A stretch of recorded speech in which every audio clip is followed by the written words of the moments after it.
90%에서 95% 정도 되는 것 같아요. 한 5% 정도는 그 날짜에 못 나는 경우가 있는데, 그게 아까 앞선 사례 있죠. 이런 날에 태어나면 어떤 성향이 있고, 이런 날 태어나면 어떤 성향이 있고, 어떤 성향이 있고, 전체적인 판단을 받은 다음에 그런 정보를 가지고 이렇게 결정을 하는 것이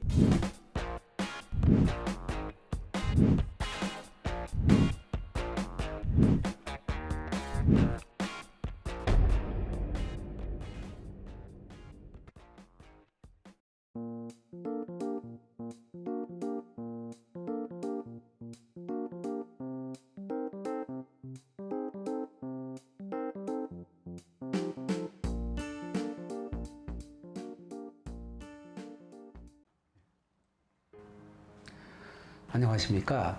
대간장명철학연구원 교량 이육재입니다. 안녕하십니까 선생님. 선생님, 그 출산 태기를 정했는데 다른 날에 태어난다면 사주가 바뀔 수도 있나요? 좋은 질문 해주셨는데요.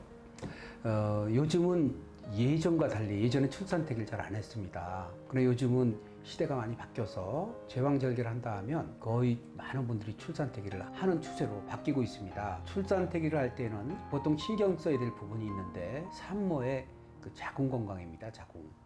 자궁이 튼튼한 사람들이 있고 자궁이 좀 약한 사람들이 있습니다. 사주에 성질이 급한 사람들이 있습니다. 아주 생각이 많은 사람들이 있습니다. 이런 경우는 계획된 출산이 좀 어려운 경우 있어서 그런 걸 살펴서 출산 태기를 해줘야 나중에 그 태기를 해놓고 후회 안 할 수 있는데, 보통 태기를 해서 정상적으로 낳는 그 태기 날짜에 낳는 경우가 한 90% 정도 되고요.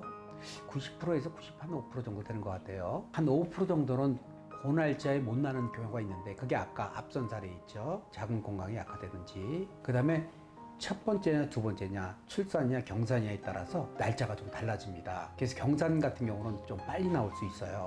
그래서 그걸 감안해서 출산 태기를 하셔야 되는데, 예정된 출산 태기를 태어나지 않고 다른 날 태어나면 사주가 바뀌죠. 생년월일이 바뀌는 거랑 같거든요. 그래서 보통 출산 태기를 하게 되면 첫째, 우리가 1번이 건강입니다. 2번이 총명함, 3번이 제복, 4번이 명예운, 5번이 사람떡, 이런 걸 이제 보통 오행을 두루 갖춰주고, 그런 구성을 1년 중에 찾는 게 아닙니다. 1년 중에 찾는 게 아니고 해당되는 2주 혹은 조금 넓게 보면 3주, 아까 자궁 건강이 약한 사람도 3주 정도를 보는데, 의사 선생님들은 정해진 날짜에 이렇게 날짜를 받아오라고 하십니다. 2주 전에서 1주 전 정도를 굉장히 선호하세요. 물론 3주 이전하면 아기가 장기가 다 자라지 않을 수 있기 때문에 의사 선생님이 굉장히 싫어하시는 경우가 많아서 가급적 2주인데 2주에서 좀 더 좋은 쪽이라고 그러면 1주죠, 1주. 다만 요걸 뽑을 때 산모님의 그 자궁 건강이라든지 이런 건강 성향을 살펴 날짜를 잡아줘야 예정된 날짜를 벗어나서 태어나지 않고, 또 태어나면 상실감이 좀 클 수 있거든요. 산후 우울감도 좀 있고,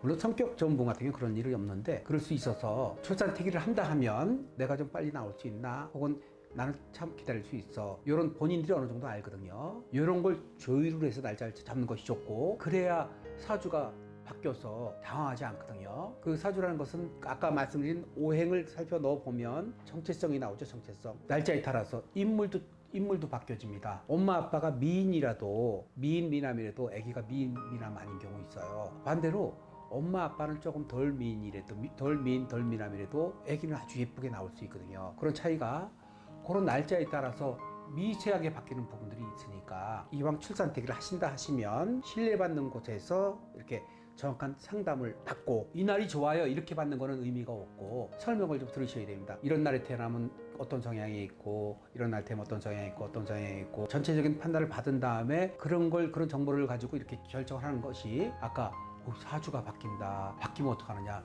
이런 걱정을 덜 수 있는 방법입니다. 출산 태기를 중요한데요, 태기를 할 때 그냥 비전문가보다는 경험이 많은 전문가를 찾아서 하셔야 편안하고 행복 지수가 상승이 됩니다. 감사합니다.